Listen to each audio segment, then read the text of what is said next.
The medical dropship sliced through the dusty skies of Varash, engines whining against the windstorms that rolled across the fractured continent. Below, jagged ruins and scorched outposts marked the scars of too many civil wars, none of which had ever really ended. Yet here, amid this chaos, the Earth's emblem glinted on the hull of the transport, descending toward what had been designated a temporary neutral zone. As the landing gear struck the sand, Captain Gregor Brandt was already on his feet, barking orders to his team through the internal comms. 3 minutes to deploy. Get the canopy up and for God's sake, watch your angles. I want that tent running before the dust settles. Copy that, answered Lieutenant Callan Brooks, the operations lead. His face was flushed, not with fear, but urgency. They all knew this ceasefire was paper thin. The ramp hissed open. The heat hit them first, dry and suffocating. Then came the silence, unnatural, taut. No gunfire, no shouting. Just the occasional crack of distant metal and the hollow sound of wind sweeping through stone. A dozen medics moved fast, practiced. They were Earth's finest combat med team, trained for hostile environments and unpredictable encounters. They'd been briefed. This was a humanitarian mission, authorized by a Senate interplanetary mandate, acknowledged by all local factions. Even Kavarn Sale's militia had signed off.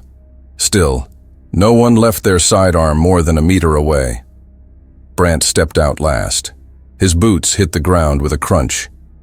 He looked older than his 52 years, shoulders rigid beneath his combat medical armor. 3 wars had carved lines in his face, but his eyes, ice blue and unnervingly steady, still scanned like a battlefield AI. He walked straight into the open, toward a cluster of injured civilians, some human, most not. A Rahari male sat hunched against a wall, one arm missing and skin seeping greenish fluid. Next to him, a pair of Kalari twins, short, amphibious bipeds with translucent skin and bulbous eyes, clung to their unconscious mother. Nearby, a cluster of Utrell children, reptilian in appearance with angular scales and wide-set eyes, watched the humans with silent terror. Triage starts with children, Brandt ordered. They move slower, bleed out faster, and get the trauma pods online. No one dies in this tent, understood? The tent inflated in minutes, forming a pressurized dome with reinforced panels.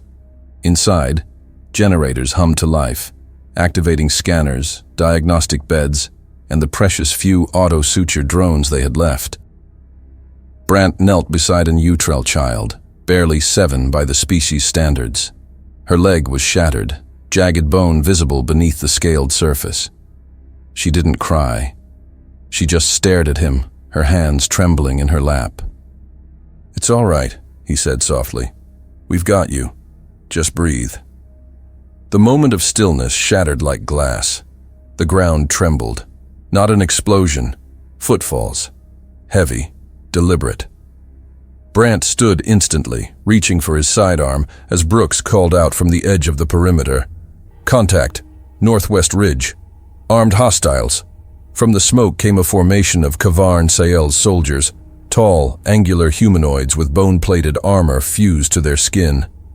Their helmets had no visors, only vertical slits that glowed crimson. They moved in lockstep, weapons raised. "Hold fire!" Brandt barked. "We're neutral! This is a medical zone!" But they didn't stop. 30 soldiers. No hesitation. No response. One of them, a commander by the rank etched into his breastplate, raised a comm unit.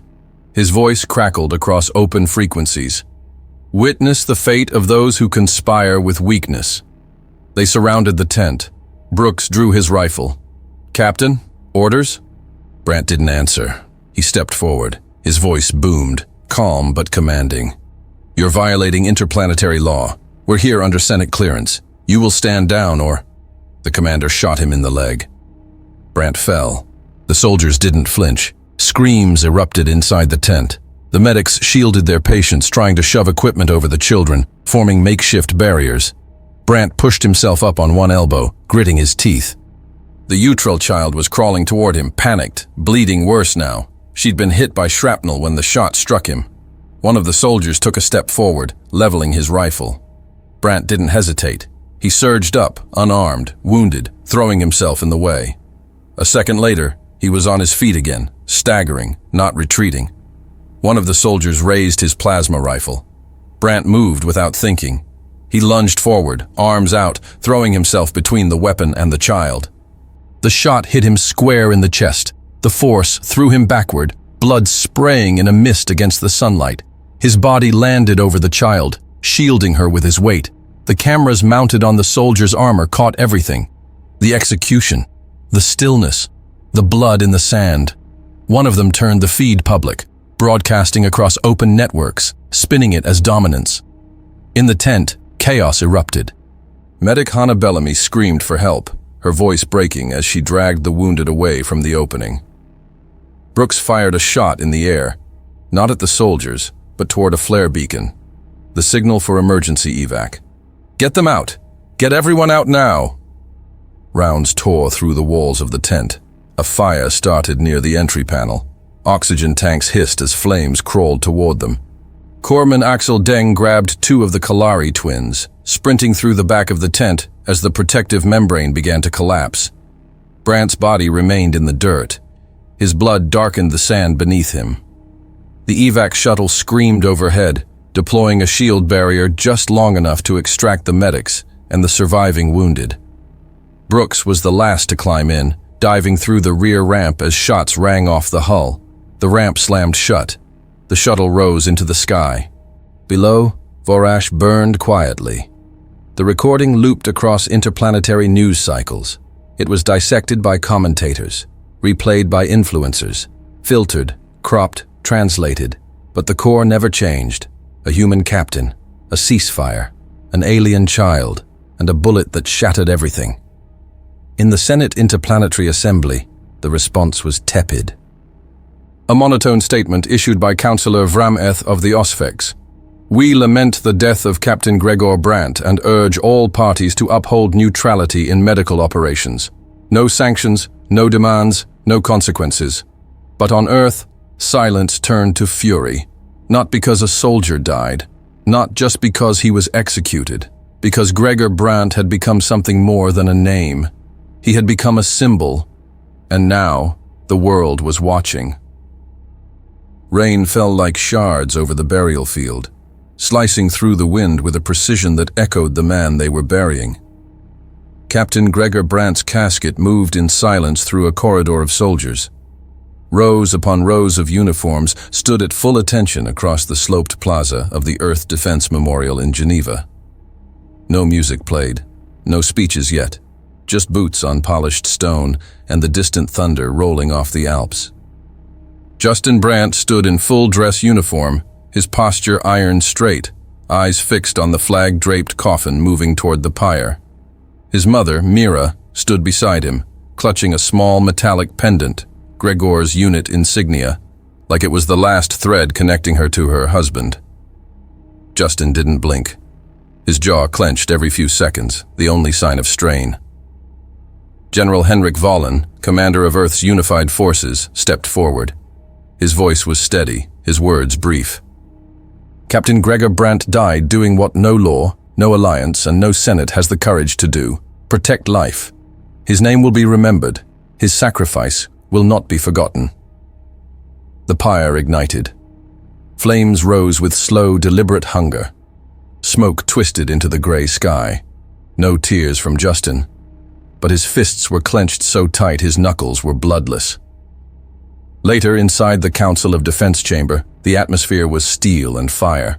Screens glowed with static feeds of protest banners erupting across Earth's major cities: New York, Tokyo Arc, Delhi Spires, São Paulo Complex. In every image, the same phrase burned across the signs: "Justice for Brandt." Admiral Keegan Farage leaned over the comms console. His voice cut through the murmurs like a blade. "Compose the message. Full authorization. Transmit it to Vorash and copy the Senate." The Council's decision was unanimous. The message, read aloud by Earth's diplomatic AI, was short, unmistakable, and absolute. Deliver Kavarn Sayel to Earth custody within 48 hours. Failure to comply will be considered a waiver of interstellar due process. The missive was sent. The countdown began. Aboard the orbital feed of the Interplanetary Senate, a forum of thousands across hundreds of species, mockery rose like smoke. Senator Pralvur of the Ryalos Confederacy, a towering insectoid with gold-trimmed mandibles and twitching antennae, lifted his vocalizer and clicked. A single human dies, and you call for war? This is the danger of emotional species holding influence. Perhaps Earth is too volatile to belong here. Scattered laughter echoed from some delegates, especially from the Al-Nari cluster, known for their disdain of humanoid empathy. Their representative, a serpentine figure named Shriv Talek, hissed a chuckle while slowly polishing the edge of a ceremonial blade, but not all reacted with amusement. The Ravari Union envoy, a feline-like species with bioluminescent fur and deep-set eyes, remained motionless. So did the Axtel Compact representative, a smooth-skinned, eyeless humanoid that picked up subtle changes in ambient temperature. Both species knew the human reaction wasn't bluster, it was warning. Back on Earth, the streets thundered. From orbital comms towers to underground info channels, the public outrage expanded. Civilians wept not just for Gregor Brandt, but for what his death symbolized. A medic shot defending an alien child, murdered under a white flag of neutrality. Thousands of military veterans posted their service insignias online in tribute. Former diplomats condemned the Senate's inaction. Young cadets re-enlisted in record numbers over the next 24 hours. Pressure mounted inside the strategic command complex beneath Colorado Ridge. Within a secure chamber lit only by tactical displays, 3 men met. Admiral Keegan Faraj, General Henrik Vollen, and Director Neil Porch of Earth's Tactical Intelligence Corps. Faraj leaned forward. The Senate will not act. Kavarn won't be handed over, so we move. Vollen nodded. We have legal precedent for unilateral justice. Operation designation? Porch answered without hesitation. Judgment. Vollen's voice dropped. Who leads?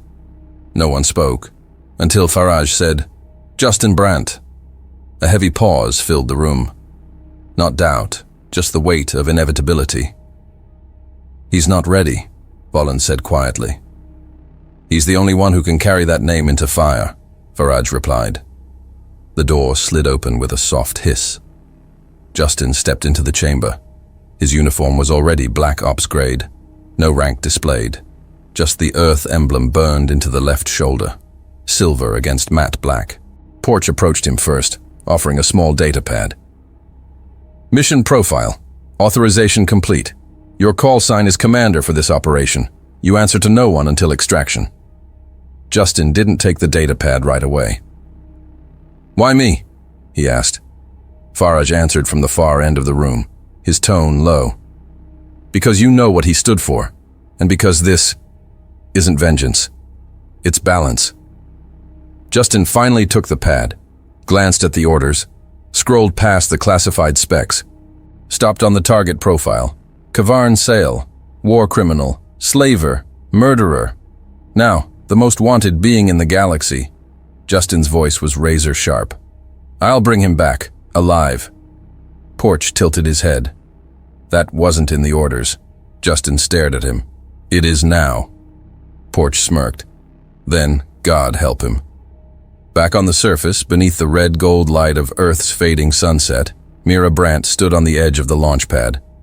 She looked small beside the hangar, surrounded by silence and heat shimmer from engines preparing to fire. Justin walked toward her, no armor yet, just the uniform. His hands were loose at his sides, but his shoulders held weight like armor already strapped in. She didn't say anything. He embraced her, quick, tight, final. I'll bring the ones responsible to justice, he said, voice barely audible, even if it's the last thing I do. Mira didn't nod, didn't argue. She pressed the insignia into his palm, Gregor's. Then she whispered, "Make them understand." For a moment, the world seemed to stop. No orders, no voices, just the weight of a promise resting in his palm. Then he looked at her, jaw tight, and repeated, "I will," and walked toward the ship. The lift doors opened with a hiss, revealing a corridor carved straight into the ice and metal of Europa's subterranean core. The hallway was dim, lit only by red strips embedded along the ceiling, and dead silent. No chatter, no guards. Just pressure, thick as gravity. Justin stepped forward, his boots hitting the deck with rhythmic certainty. Behind him, Admiral Keegan Farage walked in silence, his face unreadable. 2 levels below the public naval yards, this section didn't exist on any Earth or Senate registry. No insignia marked the walls, no identifiers labeled the bulkheads. Ahead, the hangar doors opened, and there she was. The UHS Judgment, matte black hull, no serials, no transponder signature. A destroyer by shape, but its angles were too lean, too sharp. Its contours seemed wrong, as if the ship had been carved, not constructed. There were no windows, no visible cannons. Just a long, narrow frame that gave the impression it wasn't just designed for stealth. It was designed for precision extinction. "She doesn't have shields," Farage said, stepping beside him. Justin narrowed his eyes. "Then how does she survive?" "She doesn't get hit." The loading ramp extended in silence, like the ship was waiting. Inside, the lights were colder, surgical.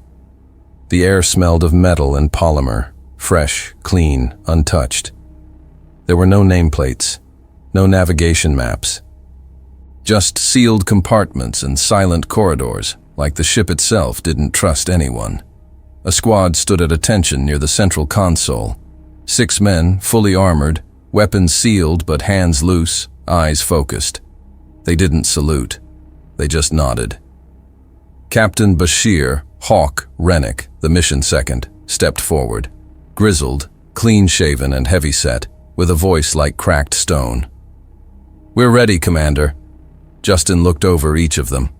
He knew all their names from the dossiers, because every one of them had served under his father at some point in the last 2 decades. Lieutenant Danny Langley, demolitions expert. Former Special Forces, missing 2 fingers from the Nemean skirmish. Specialist Deshaun Lynn, infiltration and recon. No confirmed kills, but rumors said otherwise. Sergeant Cole Mathers, long-range ordnance. Quiet, cold, deadly. And Chief Tech Officer Renzo Omandi, systems warfare and sabotage. The one man alive who could reprogram a fusion lock while blindfolded. Justin took his place near the command dais. The interface flickered to life under his palm. Every crewman moved into position, no further words needed. But he had something to say. "They murdered a medic," he began, voice low, precise. "Not a soldier, not a threat. My father died covering an alien child with his own body. And now the galaxy acts like we're the problem." He looked around. Not one man blinked. "I'm not asking for revenge. I'm not asking for blood. I'm asking for what we all signed up for. Justice." He stepped forward, into the command ring.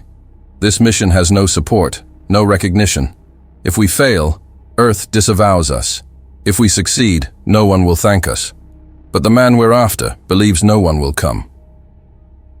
He stared into the glowing interface. Let's prove him wrong. A low hum passed through the deck.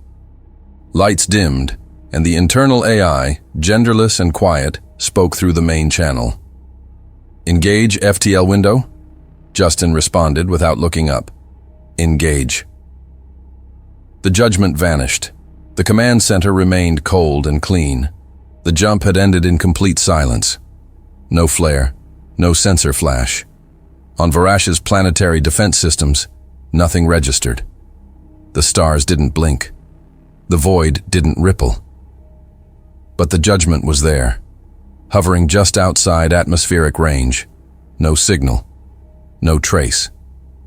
The black hull blended with the dark side of the planet, unseen by any telescope or scanner built on Vorash or anywhere else in the region. Inside, Justin stood at the viewport, arms behind his back. Behind him, A screen showed the last transmission from Earth. A face he knew better than any. Mira. She'd come to Europa the night before launch, standing at the edge of the observation platform where the Judgment had been lowered into its final hangar berth. The steel air had bit into their skin, frost shimmering in the dim light of the moon's horizon reflectors. He'd handed her the flight authorization chip, fully encrypted, fully off-grid. She hadn't taken it right away. "You think this brings peace?" she asked. "No," he replied. "I think it stops others from pretending it doesn't matter." Her eyes welled, but didn't fall. "Then promise me something. Anything. Don't become what he died to stop." Justin had stared at the chip, then at her. "I'll bring the ones responsible to justice," he said. "Even if it's the last thing I do." She nodded. That was all. Now, alone at the window, her face flickered and vanished as the AI terminated the last secure feed. Rennick approached behind him. 10 minutes until infiltration team briefing. Justin didn't turn. Do they know why they were picked? They all volunteered, every one of them. Justin finally faced him. "Not for me." "No," Rennick said, "for Gregor." Justin gave a small nod. "Then let's remind them what he meant." The central ready room held no banners, no flags, just walls of dark composite and the ship's internal light, a soft white that never cast shadows. Justin stood in front of the crew, helmet clipped to his side, voice firm. "This ship was built for operations that don't make headlines. Missions too precise, too controversial, too political to ever exist. No name, no crew list, no extraction guarantee." He looked from face to face. "We're not here to avenge a name. We're here because if we don't act, the next medic dies the same way. The next child doesn't get saved." Langley nodded once, slow. Justin's voice dropped. "We're ghosts from this point on.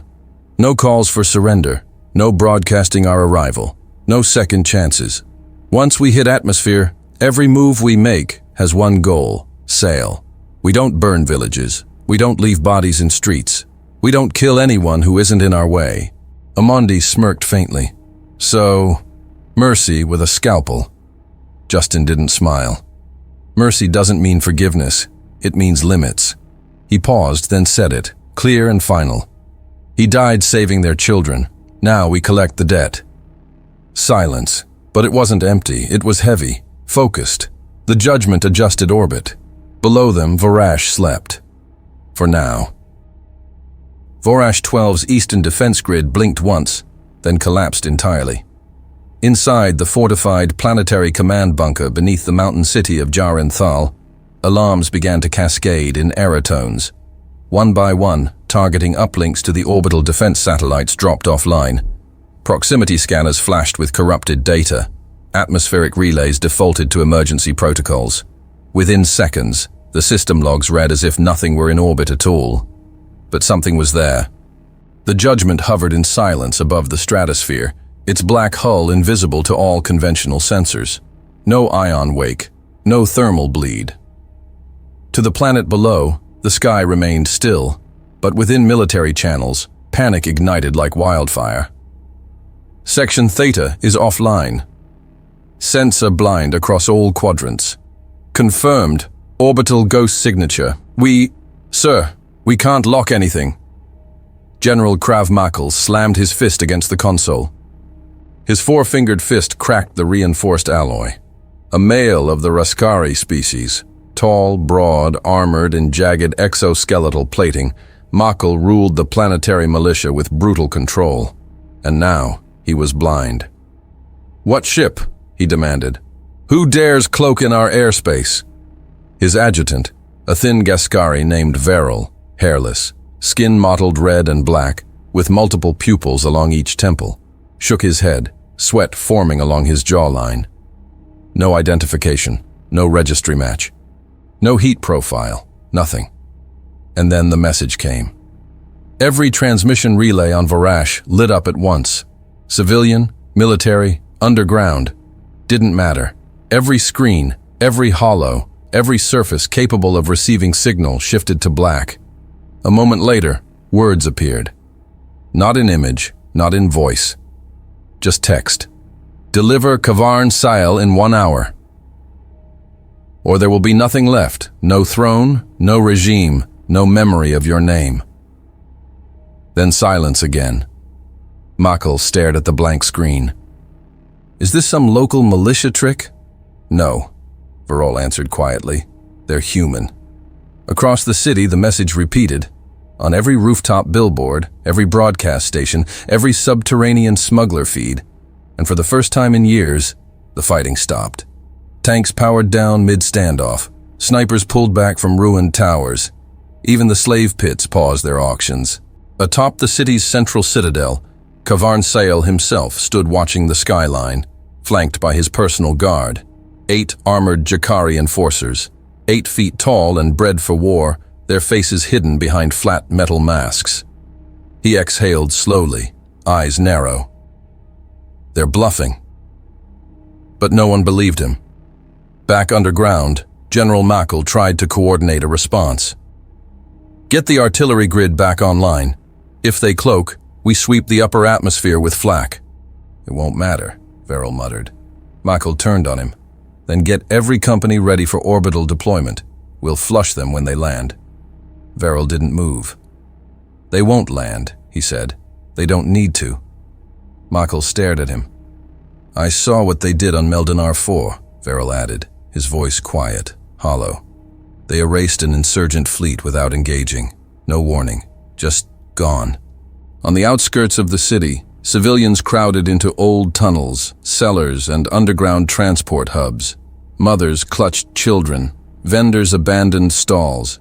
Engineers dragged crates of tools into safe zones, sealing blast doors that hadn't been used in a decade.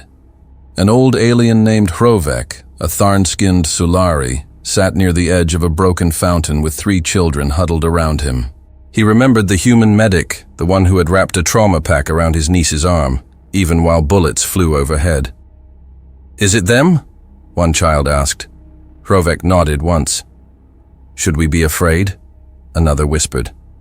The Sulari looked up at the darkening sky. No, he said, unless you wear armor. In the Central Command, Makal gave the order to scramble his elite air guard. 12 interceptor craft screamed skyward from subterranean launch tubes, breaking through cloud cover and into upper orbit. 2 minutes later, none returned. No explosions, no debris, just 12 signals gone. Makal's mouth opened to curse, but his words died when the power cut. Every screen in the command center flickered, then dropped to black. He turned to issue a fallback order. But every officer in the room was frozen. No one moved. No one even looked at him. A second message appeared, this time spoken, not written. The voice came through every open channel, calm, male, human standard dialect. This is your final hour. Do not waste it. Kavarn Sael, seated in his fortified tower, gripped the arms of his throne. The veins in his neck bulged. They will not get him, he spat. They will not see me crawl. His guards stood motionless, waiting. But somewhere, not far, someone was already crawling through the cracks. In the slums of Kadra N, a teenage boy named Pexor, half Ralos, skin scaled and eyes golden, climbed a transmission pole to get a better view of the sky. What he saw wasn't fire. It wasn't war. It was silence. The stars shimmered wrong. A patch of space looked different. Not darker. Just empty. Is that it? Someone below called up. Pexor nodded, and for the first time in his life he saw fear in the sky, not from an army, but from something so precise it didn't even need to shout. On the judgment, the countdown began. Inside the dim command deck, Omondi tapped at the console. Broadcast jammers in place, civilian networks bypassed, only military nodes shut. Rennick nodded beside him. Minimal panic on ground-level sensors. Civilian evacuations are passive. They're expecting orbital bombardment. Justin stood at the central helm, arms folded, silent. Then they're going to be surprised, he said. Danny Langley stood by the forward weapons interface. Still no movement from Sael? Omandi shook his head. Locked down inside a tri-shielded command center. Scrambling defense patterns. Looks like desperation. Justin watched the tactical map. Let him think it's enough. Rennick looked at the timer. 37 minutes left. He won't surrender. No, Justin said, but someone will. Outside, the night held still, but Vorash had already begun to crack. The first missile struck without warning. No sirens, no detection. 1 second, the primary weapons depot of the Southern Vorashian Coalition stood intact. The next, it was atomized, turned to molten glass and shadow. 3 seconds later, a command relay in the east detonated, targeted through 4 layers of subterranean rock. Its destruction collapsed an entire ridge and buried over 200 loyalist officers beneath tons of earth. From the command deck of the Judgment, Justin watched the impact feed with eyes like ice. Next target, he said. Danny Langley tapped twice on the fire control panel. Tactical node Alpha 12, enemy communications hub, last known location of Kavarn's strategic AI. Fire. A thin streak of light lanced through the clouds. Far below, the tower disintegrated before anyone inside realized they'd been targeted. Across Vorash, panic spread faster than orders could be issued. Military officers scrambled to assemble defenses, only to realize nothing functioned. No uplinks, no drones, no orbital tracking. Every defensive satellite was blind, every missile battery locked out. The Judgment had already sliced through their networks. General Krav Makel, his face soaked in sweat and dust, shouted over the collapsing comm system in his bunker beneath what remained of base Grek. "Send a signal. Demand parley. Now." A young officer fumbled with the console. "They're not responding. Every attempt is blocked, jammed, or overridden. I don't care how. Raise them. Tell them we surrender." "No reply, General." Mako looked up at the ceiling as another tremor shook the room. Dust fell in a slow rain over the consoles. Then the gods help us. 40 kilometers north, the fortress of Koresh Station erupted in flames. Its shield generators had been bypassed through power grid rerouting, shut down remotely by a signal sent 2 days earlier. The human teams had planned the failure before they ever gave their warning. Strike after strike followed. 7 bases, hardened, layered, deeply entrenched, each reduced to burning rubble. No civilian zone was touched. Every impact was a surgical removal. Inside the Judgment, Omandi leaned back from his interface. "We have clean strikes on all priority sites. No civilian contamination. Power grid still stable in metro zones." Bashir Rennick crossed his arms. "And the surrenders?" 4 units attempted to open parley, all ignored, per protocol. Justin didn't look away from the screen. "Keep ignoring them. We're not here to talk." Langley glanced over. "What about Kavarn?" "Still no movement from the central citadel," Omandi said. "But multiple energy signatures suggest he's trying to launch something. Shuttle, maybe. Possibly digging for his fallback route." Rennick moved to the forward deck and pointed at the east quadrant of the tactical hollow. "He'll head for the rock spine. Natural cavern systems. Old fortress tunnels beneath the Jarek Valley. Then we cut him off before he gets there." Justin's voice was steady. "He's not going to disappear into a mountain. Not today." Inside the citadel, Kavarn Sael screamed. The chamber was in chaos. Officers ran between stations, some barking orders, others simply trying to escape. Several of the upper command staff had already fled. Kavarn stood at the central dais, jaw clenched, eyes wild. "They're not retaliating," he shouted. "They're erasing! This isn't war, this is execution!" A junior strategist, a pale, trembling Shultari with violet tendrils across his jaw, turned toward him. "We should go, my lord. We have fallback corridors." "No," Kavarn spat the word. "This is my world, my city. I will not run from Earth's ghost ships." As if to answer him, a low rumble tore through the walls. Another base gone. But Kavarn was wrong about one thing. The judgment wasn't alone. Across the burning regions of Vorash, teams of humans moved through the rubble, already there since hours before the attack even began. They had landed in silence under stealth, inserted by suborbital drops while the planet slept. In the shadows of broken towers and scorched bunkers, they stalked. Light armor, suppressed weapons, no flags. One such team, call sign Arrow 2, moved through the lower levels of the Yekrun district, once a financial hub, now abandoned. Sergeant Nolan Chase led the advance, a lean man with sharp features and soot-black skin, his HUD feeding real-time recon to Amandi aboard the Judgment. We've confirmed movement towards southern tunnels. Visual on Kavarn's second-in-command, Tagresh Mole. 5 guards, armed but disoriented. "Rules of engagement confirmed," came Amandi's voice through comms. "Copy." They didn't fire. They watched, because the real target was already marked. At the edge of the ruins where the military palace once stood, a narrow escape tunnel opened. A small convoy of 3 vehicles surged through, a rugged crawler transport and 2 skiffs. Inside the transport, Kavarn sat with 2 of his elite guard, sweating under layers of armor. His voice rasped with rage. "We'll regroup in the Iron Keep. There's no way they know about that route." But 10 kilometers ahead, in the lowest bend of the rocky pass, 3 humans waited. Justin, Langley, Rennick. They had moved 2 hours ago, inserted by high-altitude drop into pre-designated coordinates. Justin stood in the shadows of the outcrop, rifle in hand. No helmet, just the wind against his face. He raised a hand. Langley triggered a seismic charge beneath the path. The front skiff flipped skyward in a fireball. The rear tried to veer but clipped a jagged boulder and spun out. The central transport jerked to a halt. Inside, Kavarn screamed, "Out! Defend me!" The guard spilled out, only to find death waiting.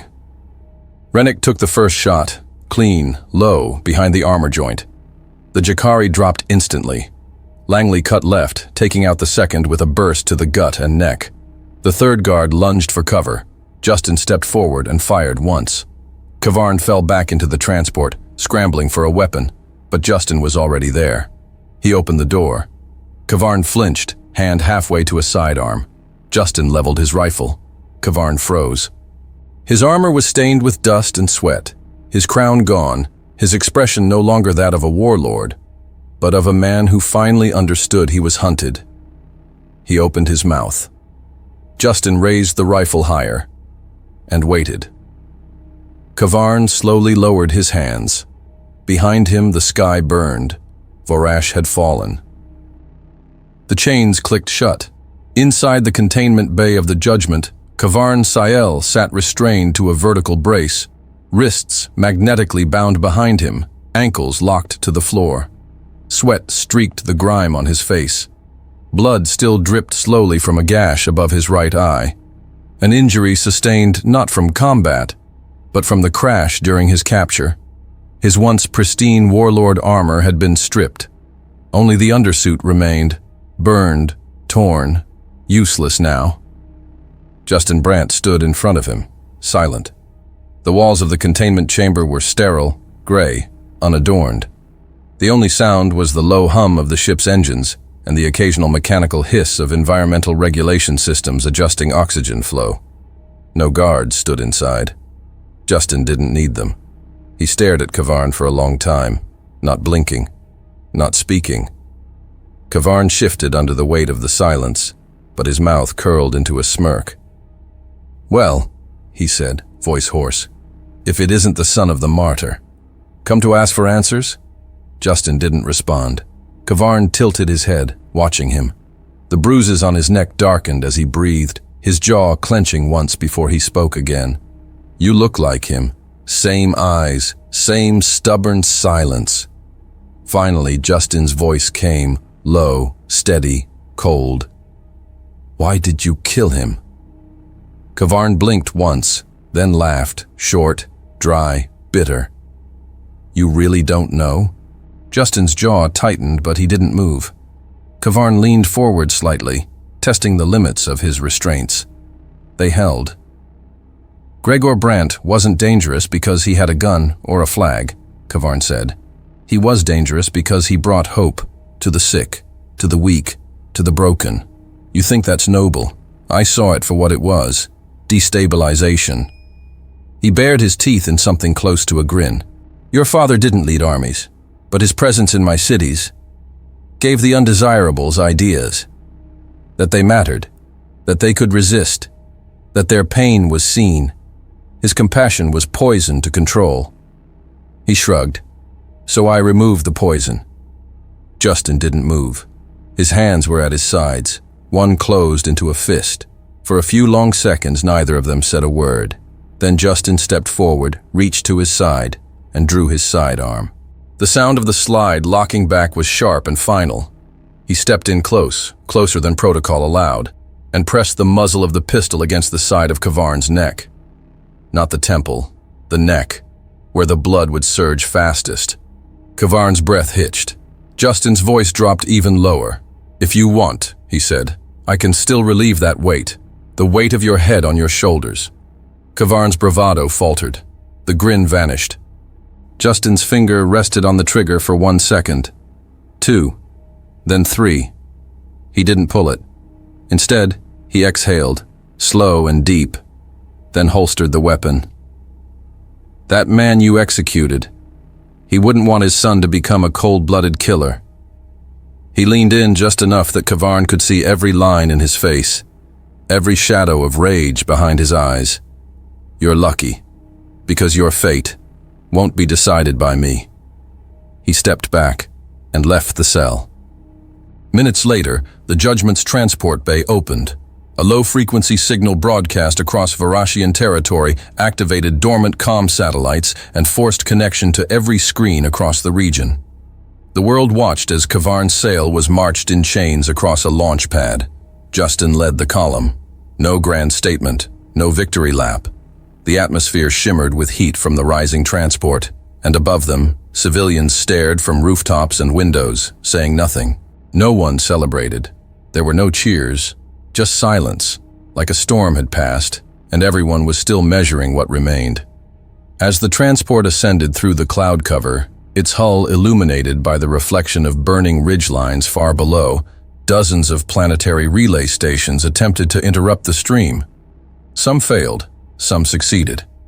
On Orveth Prime, a member of the Outer Council declared an emergency media blackout. On Jotari V, all Senate transmission links were temporarily severed. Even within the core systems, politicians and ministers scrambled to find ways to justify what they were seeing, or to stop it from spreading further. But the image had already gone too far.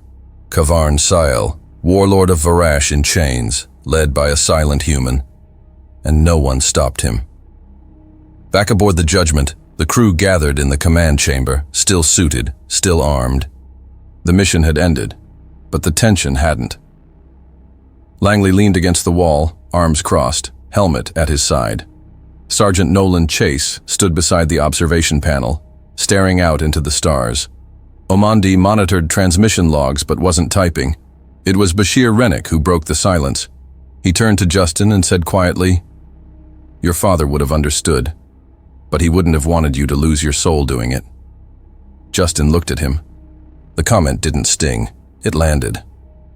"I know," Justin replied. He turned toward the central display where a final data report blinked. "My father was a true hero. I'd never walk any path but his." He tapped the console once. "Take us to the Senate." The ship banked silently and jumped. The chamber doors split open with a thunderous groan, and silence fell like a blade. Justin Brandt stepped through first, his boots echoing across the vast, domed floor of the Interplanetary Senate. The delegation from Earth followed in lockstep behind him. Rennick, Langley, Omondi, Chase. Uniforms dark, weapons holstered, posture rigid. None of them spoke. Between them walked Kvarn Sael, bound in thick magnetic cuffs, flanked by 2 armed guards from the Judgment, his head lowered, face bruised, and stripped of pride.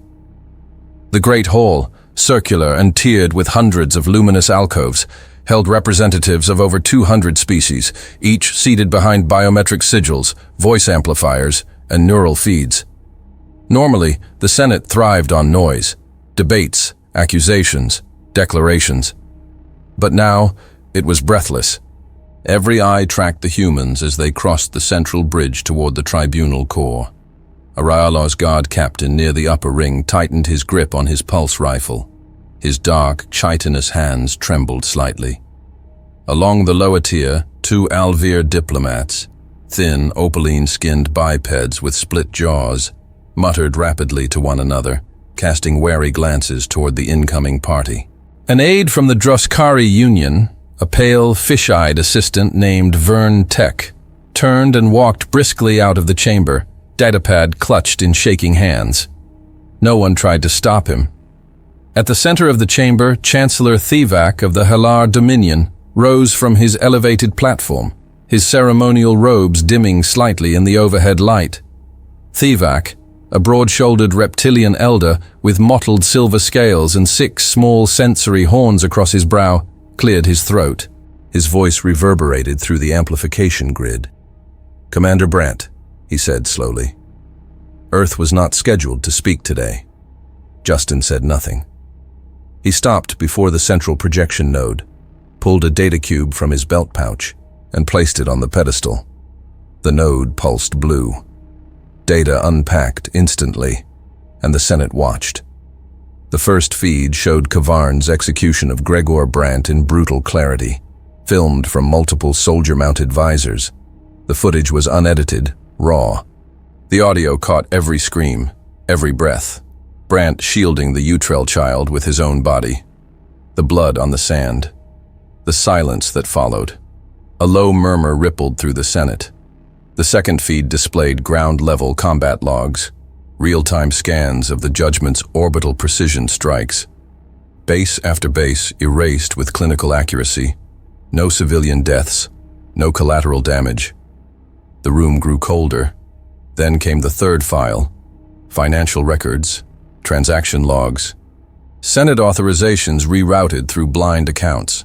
Dozens of names, familiar names, current names, embedded in layers of corruption tied directly to Kavarn's militia regime. Some faces in the chamber went still. Others went pale. One representative, a heavy-jowled humanoid from the Zrim Pact, stood abruptly and tried to deactivate his station. The system locked. A Ravari minister, fur rippling with stress, choked back a cry and collapsed against the edge of his booth. In the Sorn cluster section, a green-skinned delegate named Drelk groaned and vomited onto the floor of his alcove. The data cube kept playing. Footage of secret meetings, contracts for weapons shipments, slave processing manifests with Senate insignias. One by one, the seats implicated began to empty. Panic spread, but no one dared interrupt the feed. Not one human had spoken since they entered, and that silence screamed louder than any argument. Justin stood unmoved. He didn't need to raise his voice. The truth had already done the talking. Rennick stood just behind him, arms crossed. Chase watched the exits with a calm, unreadable face. Langley remained at Justin's right, his eyes scanning the representatives as if weighing each one. Omandi monitored uplink traffic from the ship, ensuring the entire session was being recorded, time-stamped and distributed across every neutral diplomatic node in the system. The Chancellor, pale under his scales, looked down at the cube, then up at Justin. "I trust," he said slowly, "that this is your formal statement." Justin's eyes didn't move. He simply nodded once. Behind him, Kavarn stood in chains, breathing shallow, sweat trailing down the edge of his jaw. For the first time, the Senate saw him not as a regional power broker, not as a warlord or political tool, but as a man who had underestimated the wrong species. The Chancellor looked to his aides. One of them, a short, stout Gorathi male with bioluminescent armor and shaking hands, tried to whisper something, but Thivak waved him off. Silence reclaimed the room, and the humans turned. No words, no closing remark, no request for applause or recognition. They left as they entered, unified, focused, quiet. Every eye followed them to the doors. And once those doors shut, the chamber finally erupted, not with order, not with protest, but with chaos. Footsteps. That was all the chamber heard. The delegation from Earth crossed the great circular floor of the Senate with the same deliberate pace they had entered. No weapons drawn, no flag raised, no words spoken. But the air shifted. Representatives from 100 worlds watched them pass in silence, eyes down, hands clasped, breath held. Some stood instinctively, not out of respect, but something deeper, something older. A quiet awareness that something irreversible had just occurred. Justin Brandt led the way, face set like stone, gaze fixed on the distant exit arch. Beside him moved Bashir Rennick, Langley, Omondi, and Chase, all bearing the posture of men who had done what others would not. Behind them, Kavarn Sael had already been transferred to secure custody. No press conference, no Senate decree. He was no longer the focus. He was just the proof. The doors parted. They stepped through, and the chamber behind them exhaled like lungs unclenching after near suffocation. No one spoke. Not yet. Outside, on the Senate's upper concourse, the silence followed. High above the Capitol spires of Farion, where golden sunlines cast shimmering arcs across glass towers, the walkways teemed with delegates, aides, and observers. But as the Earth team emerged, a corridor cleared before them without a word. A Draxiaid dropped his data slate, didn't pick it up. Two Halari officers stepped aside, hands reflexively hovering over their armor clasps.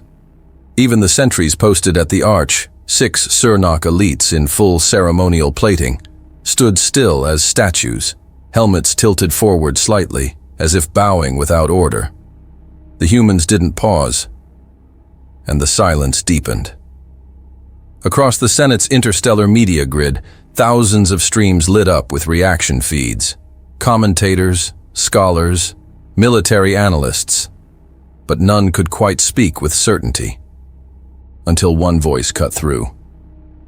A live broadcast from the floor-level gallery hovered in holographic overlay, an alien reporter, lean and androgynous, of the Yilhen species, pale cyan skin, eyes black and reflective, voice shaking.